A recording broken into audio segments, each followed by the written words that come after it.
I have a show favorite back on to help me go through this crazy debate that we all witnessed with Senator J.D. Vance and Governor Tim Walz. I've got to say, J.D. Vance just absolutely dominated. He looked vice presidential. He represented MAGA and Donald Trump well. To help me go through all this, I have Drew Allen. Drew, thank you so much for joining me. Hey, always good to be with you and your amazing audience. Thank you. Yes, thank you again for coming on.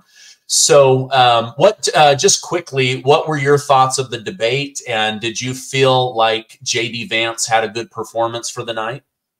Yeah, I did. I mean, if you want to compare it to the last ABC debate with Trump and Kamala Harris, I mean, Trump, it was, 3 versus 1, and I'd say it was kind of a draw, actually, in the end, if you look at the poll results and what people actually took away from that debate after they digested it.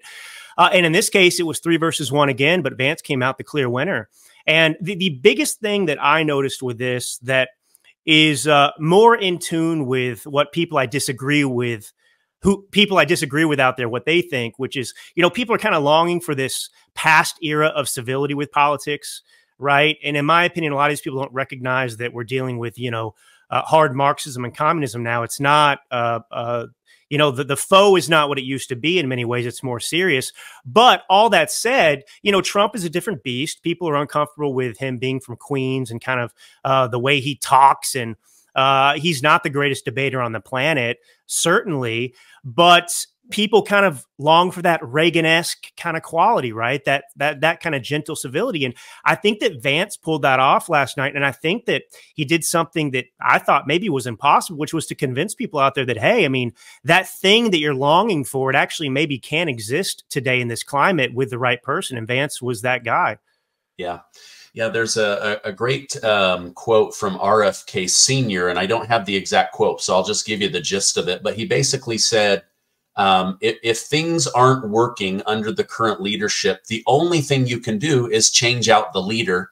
And I think people are feeling that. They're like, wait a minute, I need a more affordable America. And they long for the days of Donald Trump when inflation was 1.9%, groceries were easily affordable, wages were going up. And I think J.D. Vance did a good job of explaining that nostalgia and having people feel that through the screen. Let me go through a clip from last night, and then we'll go ahead and react to it. Governor, you say trust the experts. But those same experts for 40 years said that if we shipped our manufacturing base off to China, we'd get cheaper goods. They lied about that. They said if we shipped our industrial base off to other countries, to Mexico and elsewhere, it would make the middle class stronger. They were wrong about that. They were wrong about the idea that if we made America less self-reliant, less productive in our own nation, that it would somehow make us better off, and they were wrong about it. And for the first time in a generation, Donald Trump had the wisdom and the courage to say to that bipartisan consensus, we're not doing it anymore. We're bringing American manufacturing back. We're unleashing American energy. We're going to make more of our own stuff. Governor, you say... All right, let me stop there. I just noticed this when I grabbed that clip for us to look at. I'm looking at J.D. Vance because he's the one speaking, right? Like it draws my ears and my eyes. But this time I was actually looking at Tim Walz, and he's like panicked. He's like going back and forth. J.D. Vance brought up some good points. Like, when did putting America second or last make America better? We were sold a bunch of lies, and Donald Trump has brought that truth back to the forefront of people's mind, that putting America, American workers, American sustainability back in our country is what will make us strong. Your thoughts there? Well, he did successfully and effectively, I think, repeatedly make the point to the American people via that debate that, hey, you lived under Trump. So Walz can say all these things about what Kamala Harris is going to do, and he can make all these wild accusations about what Trump is going to do that you should be scared of. And yet we already lived under Trump, and none of these things that you're saying he's going to do that are scary happened in his previous administration. But I want to point something else out about that clip in particular, because Vance did something that has been missing from the Republican Party, even via Trump, for a long time. And that is, getting effectively to the root cause, to use kind of a Kamala Harris phrase for the border, the root cause of the problems in this country in relation to the government. And we don't have very many effective politicians who will explain the broader picture of what's wrong. Right. So we get caught up in the minutia of the conversation, but we don't actually educate the American people about what we believe and what the benefits of conservatism or constitutionalism are. And he did that. So when he says, we've listened to the experts, it's really brilliant, a masterclass, because this is one of the techniques and strategies of the left, which is they repeatedly point to experts, whether it's climate change or COVID lockdowns, right? They're particular experts, and we're supposed to believe them, even if it doesn't line up with reality and truth and experience. And so he is really taking the feet out from under Democrats there by making the American people question now, hey, you're right. You guys keep talking about experts, whether it's the economy, all these experts, right? The same experts that said that the Hunter Biden laptop wasn't real, that it was Russian disinformation, those experts. So this is an effective tool that Marxists and certainly the left use in this country. And if people wake up to the fact that, hey, when they say experts, that's like a code word for some kind of propaganda. And so I thought that was what was really effective about him drawing attention to that. Yeah, the first time I noticed that was 2 times the CBS moderator said, top scientists say that climate change is real. And then they talked about it. And then before moving on to the next question, again, according to CBS, top scientists say that climate change is real, right? It's like, okay, nobody is refuting the fact that that climate changes. We're just saying, like, what are you going to do if the ocean rises? Like, the ocean is going to do what the ocean's going to do. And yet, it hasn't risen 500 feet, right? Like all the Al Gore predictions have not come true. Anyway, I don't want to get off on that, but yeah, the top scientific experts. Well, the same people that told us that the Moderna and Pfizer shot were safe. And now we've seen 1,000% increases in myocarditis and cancers and different things like that. Those same experts. And another thing that Governor Tim Walz tried to do was directly blame Donald Trump for the border. He would say things like, JD, you're doing a good job, but the guy that you've decided to associate with, he's the reason that we're having this border issue. And then JD Vance replied with this: we have a historic immigration crisis because Kamala Harris started and said that she wanted to undo all of Donald Trump's border policies. 94 executive orders suspending deportation, decriminalizing illegal aliens, massively increasing the asylum fraud that exists in our system that has opened the floodgates. Why would they try to blame the border crisis on Donald Trump when even Democrats say, wow, this border crisis with fentanyl and illegals definitely happened under Kamala Harris? Well, they don't really have any good options that are going to lead them to a victory on the issue, if you will, unless they come out and simply admit that they were wrong and promise to change course and say that Trump was right. And they're not going to do that. So they want it both ways, right? You'll hear the Democrats talk about how, now they've come back to levels that, were from many years ago, after letting in 20 million more or less illegals into this country. Now they kind of celebrate that, now the border crossings are down. So what are you admitting, that actually you are capable of bringing those border crossings down and it was negligence or intent that you allowed it to go on as long as you did? So they want to try and pretend like they've got this under control, while at the same time, they can't very well do that. And so they're blaming it on Trump. And so it's an impossible situation. But, it's really offensive to those of us who have a couple of brain cells left to rub together between our ears when they bring up this pathetic border bill, which is the equivalent of that Inflation Reduction Act, which had nothing to do with inflation. It was a lie, it was a fraud, and it was a trick of the eye, if you will, to pull from the French term. But that bill, of course, was going to legalize illegal immigration.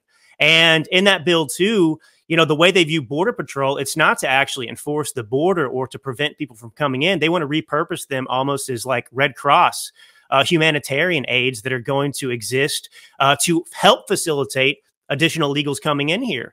So it's such a joke that they bring up this bill. And of course, it's also true that, okay, even if this bill were amazing, why did it take you, you know, 3 years to propose something like that? We're supposed to forgive all because, you know, you came to your sense after 20 million were allowed in.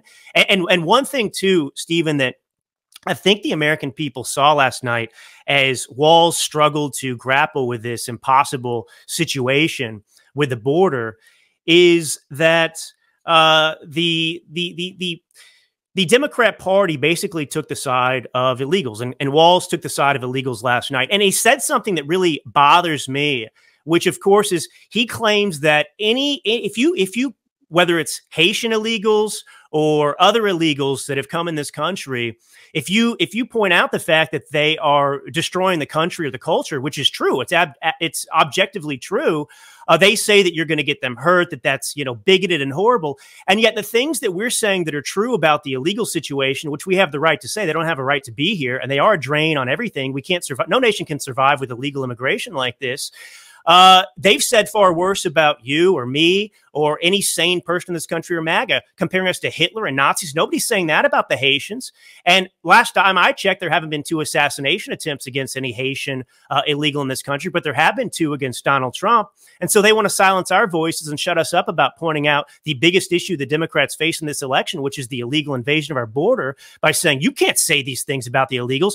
Meanwhile, these people haven't taken down their rhetoric a notch since 2 failed assassination attempts on Trump. I mean, the Commerce Secretary went on TV just the other day in the Biden administration and said that we need to, you know, extinguish Trump.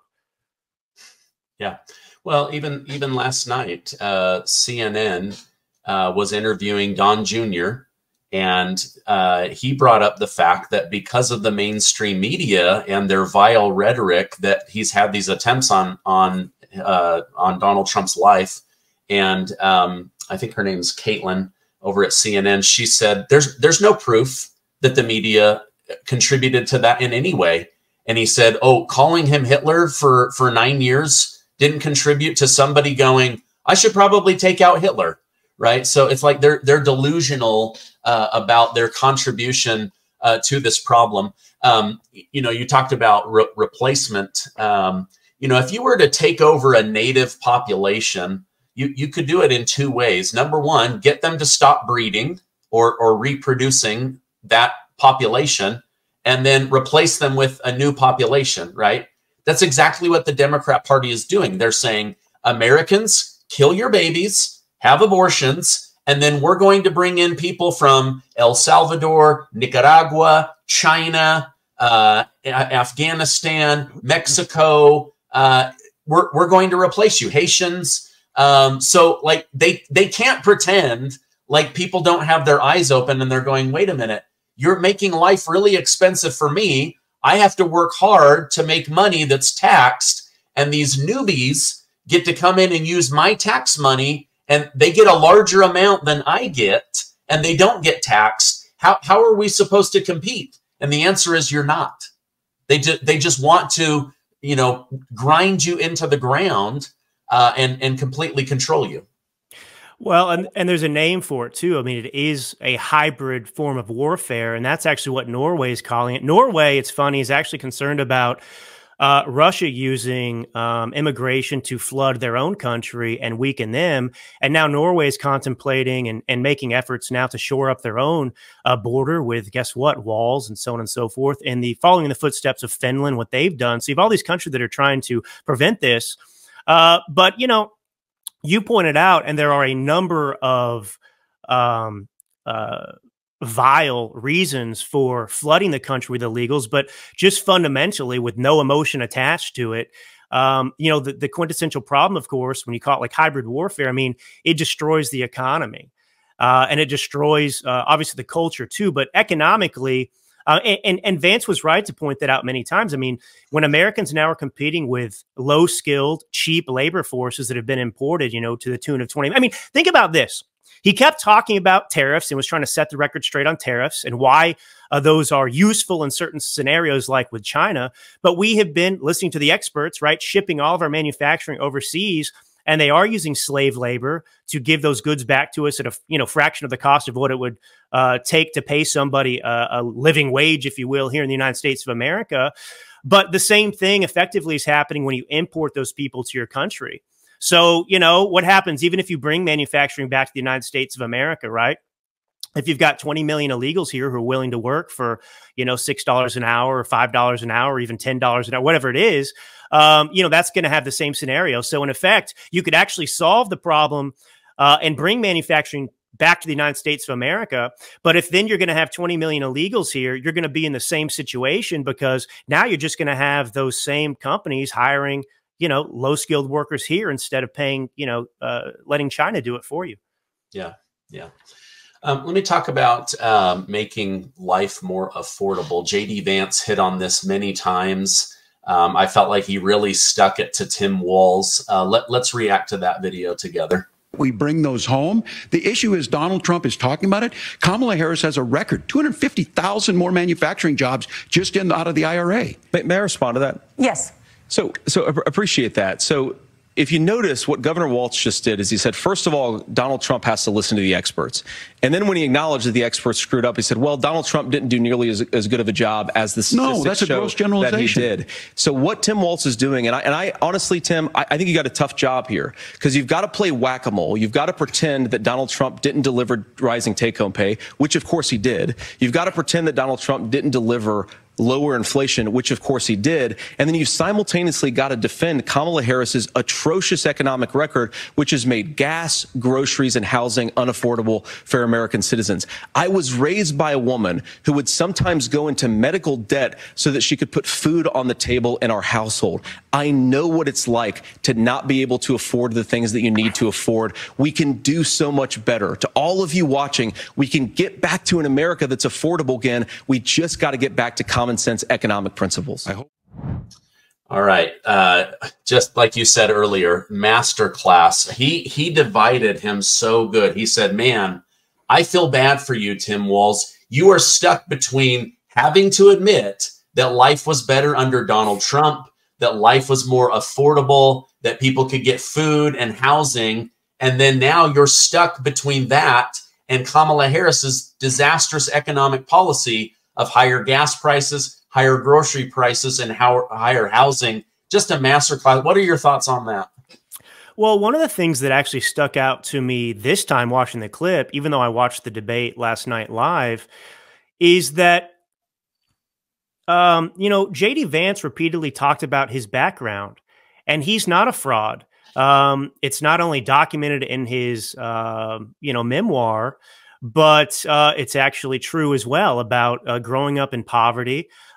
His mom addicted to substances, you know, drugs, and he's the real deal. And it's interesting because the media is doing everything they can, and the candidates themselves, in terms of Kamala Harris and Tim Walz, to propagandists, liars, and frauds, they're trying so hard to relate to the American people, to make the American people think that they are, in fact, have JD Vance's story, right? Kamala Harris repeatedly lying about her upbringing, when she actually grew up in Canada in one of the wealthiest, if not the wealthiest neighborhoods in the country. And her parents, both of them had PhDs, and it's, you know, a fraction of the population has parents that have two parents with PhDs. So none of that's true. She's not this middle-class kid, but JD Vance is relatable. He actually does understand through his own experience what the American people are suffering through. And it just reminds me how desperate the media is and the Democrat Party to lie about who they are and, of course, who their opponents are too. And JD Vance has a story that is inspiring to the American people, and he is what they want Kamala Harris and Tim Walz to be, but of course they are not those things. Yeah. You know, I read one time that the reason that the Democrats were so mad about his memoir, Hillbilly Elegy, was that it put a spotlight on the fact that there is poverty, a lot of poverty in the white community in America.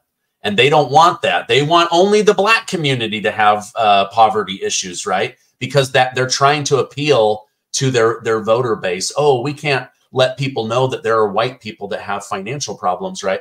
And so, but you juxtapose that with, you know, he grows up lower income family, and you have Kamala Harris that keeps saying, I'm middle class, I'm middle class. She grew up very wealthy. She grew up in one of the most posh neighborhoods in Canada, not in America, in Canada. And so just a difference. But again, coming back to like Mr. Walz, how do you change the mind of the American people that Donald Trump isn't going to work his guts out to make life more affordable, where your candidate, your running mate, has already made life extremely expensive? How is she going to do that? And she's already had an opportunity to change that, and she's refused to do it. Yeah, and I'm actually surprised they really delved into the climate change issue as much as they did last night. Kamala Harris has stayed away from that. And it's funny because in 2020, I had Democrats telling me, you know, they couldn't come up with a reason to vote for Joe Biden except that he was going to re-enter the Paris Climate Accords and save, you know, the world as we know it. And that's gone. You don't hear a lot of talk about climate change. And the reason you don't is because the climate policies, right, they actually are going to exacerbate the economic situation, the dire economic situation that everyone's facing, because JD Vance said something was absolutely right. You know, he brought up, you know, one of the reasons housing costs are up, and that's because fuel costs are up. When energy costs go up, everything goes up because it is the lifeblood of an economy. And of course, the climate, if you pursue the climate change agenda, those well, not only are the prices going to skyrocket further, but you're going to have actually shortages of energy as well. You couldn't even get it if you had the money to pay for it. But you know that was a hindsight's 2020. I'm not criticizing JD Vance's performance. It was amazing. But, you know, that was one of those things where, you know, the American people kind of accept that we're on the defense about the climate issue, even though I agree with Trump 100%. It is a hoax. And I mean, I write like 3 chapters of my book about it, but it's too long, like you were saying before, to get into completely. But that's the issue, you know, and that's something JD Vance could have offered, I suppose, which is that, hey, you know, let's just accept that, you know, okay, you think that, you know, climate change is real and, you know, carbon dioxide that we breathe out, exhale, is responsible for it all. Well, if you actually go forward, Tim, with Kamala Harris's economic agenda to address climate change, what is that going to do to the economy and energy prices in America? How is that going to benefit the American people? And they don't want to touch that because that's the driving issue for Americans right now, I think. Yeah. A good point is, you know, they tried to tie Donald Trump having a different opinion on climate change to the reason that Hurricane Helene was so damaging. And yet, who was boots on the ground the next day? Was it Joe Biden and Kamala Harris, or was it Donald J. Trump? It was Donald J. Trump. He was on the ground in North Carolina, then over in Georgia, telling people, we're going to get you food, we're going to get you water, we're going to get you help. Kamala Harris, $47 billion to connect internet. Not one American has internet. Meanwhile, in 24 hours, Donald Trump gets Elon Musk to turn on Starlink, and boom, communication comes back. Where is Kamala Harris? She's out hobnobbing in Hollywood raising money, and Donald Trump is boots on the ground. So you tell me who's dealing with climate change is the guy that's on the ground saying, this is horrible. Let's get you assistance right now. Yeah, you know, Stephen, I genuinely feel really sincerely sorry for people out there that believe these lies from the left that are going to vote for Kamala Harris in this election because you know, they've been fed, of course, so many lies. They're voting against their self-interest. And, you know, Donald Trump, you know, fundamentally does love the country. And that's a difference between him and his opponent. And the Democrat Party and Tim Walz and Kamala Harris being the representatives of that right now in this election, they don't care about the American people. And they put everyone ahead of the American people, including themselves. And, you know, you can go back and look at the East Palestine train derailment. Joe Biden wouldn't go and visit that community. Pete Buttigieg wouldn't even go, and they will never accept responsibility for what happened there. When it came to the fires in Maui and Lahaina, I mean, I've been there several times, Stephen. I'm sure people in your audience have been there. It's such a beautiful place. And, you know, that fire devastated them. And Joe Biden took 3 different vacations before he finally showed up and said, hey, I know what it's like to lose your loved ones and your property in a fire, because, you know, I had a kitchen fire one time and thankfully we put it out and it was no big deal. But that, you know, I almost died like your relative died that you're putting in the ground. I mean, these guys are so sick. And, you know, I was thinking about Katrina, to be honest, and I'm no fan of George W. Bush today. But I remember 2005 Katrina, you know, he was on this long extended vacation at his Texas ranch. And 2 days after Katrina hit, he cut his vacation short and came back, and he was flying en route to Washington, D.C., of course. And there's that famous picture of him looking down. He wanted to fly over New Orleans and see the damage himself. And they could, you know, Kanye West came out and said, you know, he doesn't like black people. And they said he wasn't compassionate. And if you compare the media's reaction to, you know, George W. Bush, who waited 2 days to come back from his vacation, to the response from Kamala Harris or Joe Biden or any of these Democrats, if you compare those two, you don't hate the media enough. You cannot possibly hate the media enough for the way they treat Republican candidates time and time again and the way they treat Democrats. Yeah. Well, that's because the mockingbird media is going to go with whoever is going to promote communism more or Marxism more. And right now, that's the new Democrat Party. Let's switch gears. This is one of the biggest stories in the world right now. You and I talked about this a little bit off camera, but Iran is attacking Israel. They were able to land several large missiles, many people dead. This thing is, it is a tinderbox that could explode very, very quickly. Last night in the debate, Tim Walz directly blamed Donald Trump for Iran's attack on Israel. It made no sense. And J.D. Vance replied, "You yourself just said Iran is as close to a nuclear weapon today as it has ever been. And Governor Walz, you blame Donald Trump. Who has been the vice president for the last 3.5 years? And the answer is your running mate, not mine." Basically, quit trying to blame Donald Trump. Your thoughts on this Iran attack on Israel, and is it really Donald Trump's fault? Well, I would remind people that if you go all the way back to the Obama administration, not only did he send billions of cash, pallets of cash, to Iran, but the nuclear deal that he signed off on between Iran did nothing to prevent them from actually attaining a nuclear weapon. It gave them guidelines to attaining it, frankly. And the media has been so dishonest about this all along. You know, even after Putin invaded Ukraine under the Biden administration, you had the Biden administration still using a Russian diplomat to negotiate on our behalf a deal with Iran to attain, you know, to go nuclear. And so it's not true. And these deals that have been brokered in the past by Democrats are just like this phony border bill. They don't actually prevent illegal immigration. They legalize it. In this case, it was going to ensure that they ended up going nuclear and having the capability of producing nuclear weapons. But even that aside, you have this disastrous administration, which is treasonous in my opinion. Actually, it's a fact, but I'll just say it's opinion for fun. Anyway, but you have this administration that gave unfroze $6 billion in assets not long ago to Iran in a prisoner swap.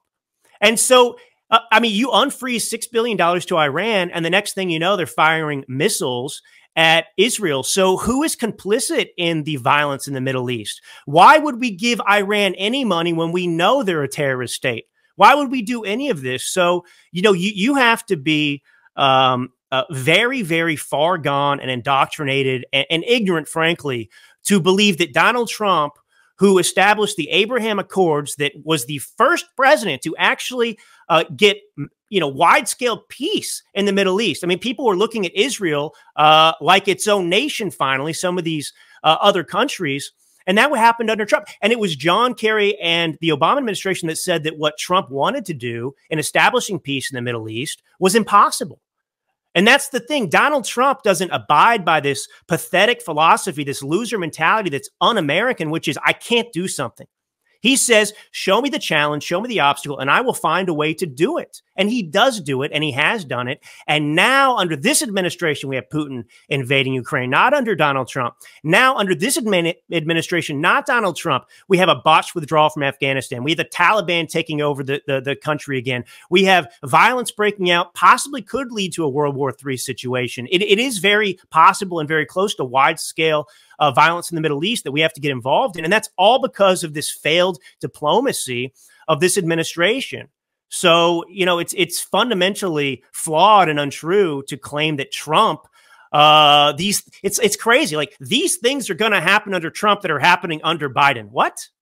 Yeah. The gaslighting is like, no wonder fuel's so expensive. They're gaslighting us so much.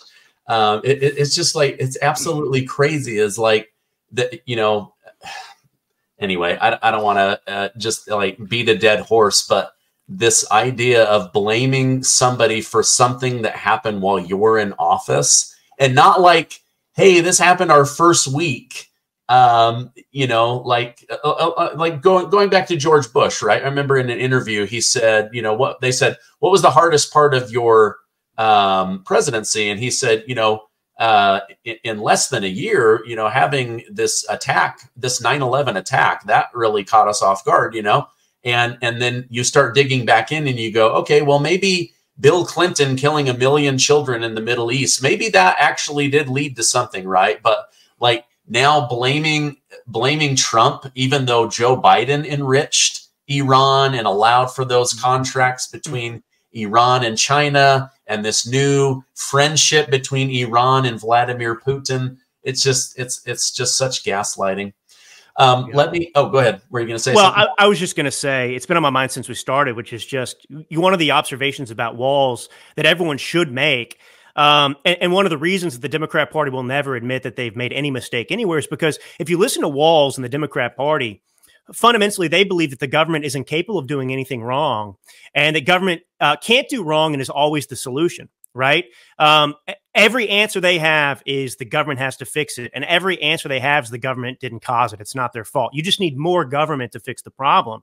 And so, they need that, to kind of further and propagate this acceptance of socialism, this regressive belief that pre-exists the United States of America, of course, which is that, we the people are servant and those in government are master, that we need them to take care of us because we lowly people, Stephen and Drew, are incapable of making decisions for ourselves. We need Barack Obama and Tim Walz, who's obviously such a genius, and Kamala Harris, who's so much smarter than me, to tell me how to live. Yeah. It's almost the opposite of Ronald Reagan, right? The Democrat Party, the government is always the solution and never the problem. And Ronald Reagan said, the government is the problem.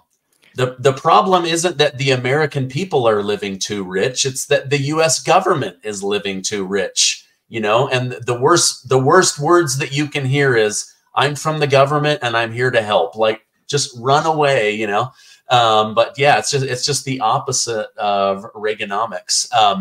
Okay, final couple of things here, Drew. I thought it was a bit odd for Tim Walz to go on bragging about having the vote and the support of former Vice President Dick Cheney, a man that dragged us into a war with 7 different nations. Over 1 million humans were killed, $9 trillion in costs to the American taxpayer, and all over a lie about weapons of mass destruction that never existed.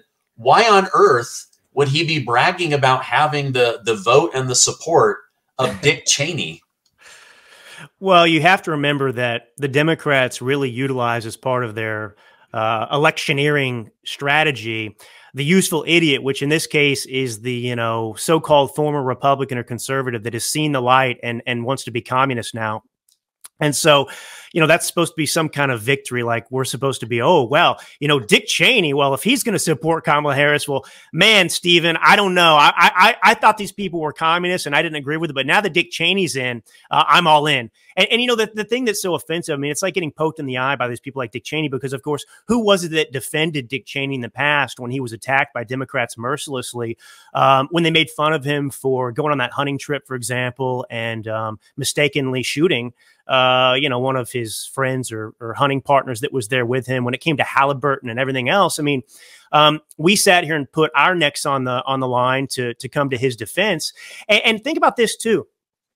Donald Trump represents, in an even oddly a purer, more effective way, the very things that Dick Cheney claimed to represent in the past, right? I mean, smaller government, lower taxation, right? You know, this is kind of your pro-American party. And so Dick Cheney is now saying that he doesn't support any of that. Like, he asked for our support in the past because, you know, that was the philosophy. And now he's saying, well, that's out the window. I support now an open border.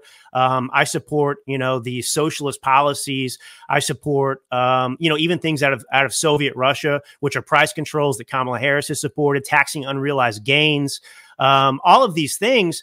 And so, you know, to me, it's just a disgrace. But, you know, it's important because these people, this is the deep state we talk about, the uniparty, if you will. And I would just remind people again as a lesson that it's not that hard to understand, because these people make their living off of the backs of the American taxpayer, right? So there are a group of people that their livelihoods depend upon a bigger government. And a bigger government, of course, reduces opportunity in the private sector for you and me. So there's always a conflict between the government and the American taxpayer, because we are the ones ultimately that have to foot the bill for the government. So the bigger the government is, the less opportunity and money that we have at our disposal. And so it hurts our life. But these people are at odds with us. They are at war with us because they want a bigger government. So that's why you have this clash inevitably in this country. Yeah. Okay. One of J.D. Vance's final comments was, he said, Kamala Harris has been in office for over 1,400 days, and she's made things worse. She already had her day one. So, you know, he's now asking for his day one to get in there with Trump. Trump had his day one, and look how good things became, right? I just thought that was such a great line. She's already been in office for over 1,400 days, and things have gotten worse. She already had her day one. What are your thoughts on that? Well, this is another one of those situations like the border where the Democrats want to have it both ways. So they want to pretend, of course, like Kamala Harris as vice president somehow was doing the work of the president in the sense that it qualifies her to be president, right? Like, she's this capable leader. And at the same time, they want to distance her from Joe Biden's policies. And so you can't have it both ways. And, you know, if we had an honest media, of course, they would ask Kamala Harris, you know, well, you know, which policies over the last nearly 4 years that Joe Biden, you know, was responsible for, which of them do you disagree with? Because you were the tie-breaking vote on the Inflation Reduction Act, which the Philadelphia Fed said was responsible for spiking inflation. You know, you never came out against anything. You bragged that you were the last voice, the last person in the room before, you know, the green light to pull out of Afghanistan. So obviously you supported that. You didn't come out and have anything negative to say about Joe Biden. So, you know, why should we expect that we would have a different experience under a second Biden administration, right, with you as the president, than the previous one? So, I mean, it's all ridiculous. At the end of the day, people just have to ask themselves that question that, you know, it's redundant at this point. I've said it on like every interview I've ever done, but it's the Reagan question. You know, are you better off today under the Biden administration than you were under the Trump administration? And objectively, the answer is no. And that's why the Democrats are so desperate to make this a personality contest, to focus on these different hoaxes and things like that. Because if people actually dig deep and ask that question every single day, they will know that it is in their best self-interest, that of their children, that of the nation, to reelect Donald Trump. Yeah. Yeah. It's like, oh, the media tells me I'm fine, but my wallet tells me a different story, right? Drew, I appreciate you coming on. I want to put a direct link to your book, America's Last Stand, but tell my audience, what is your book about? Well, it makes the definitive case to every American out there how serious the stakes are in 2024, why this election really is, the most important in our lifetimes, even more important than the last 10 times we said it, why that's true historically. It's an anti-propaganda book. So all this stuff you're hearing in these debate stuff about losers and suckers and Tim Walz and all this stuff, I mean, that's chronicled in the book about the Inflation Reduction Act. So, I mean, it chronicles that, and it gets into the history of the Democrat Party too, which is their history with racism and welfare. And frankly, it addresses that question that I kind of brought up with you a little while ago, Stephen, which is if you listen to Tim Walz and the Democrats, in their opinion, government's the solution for everything. But if you look at history, government's the problem. It's the cause for the problems we have today. Yeah. Well said. Drew Allen, thank you so much for coming on. I always enjoy having a good, deep conversation with you. I hope you have a great rest of your day. Thanks, Stephen. You too.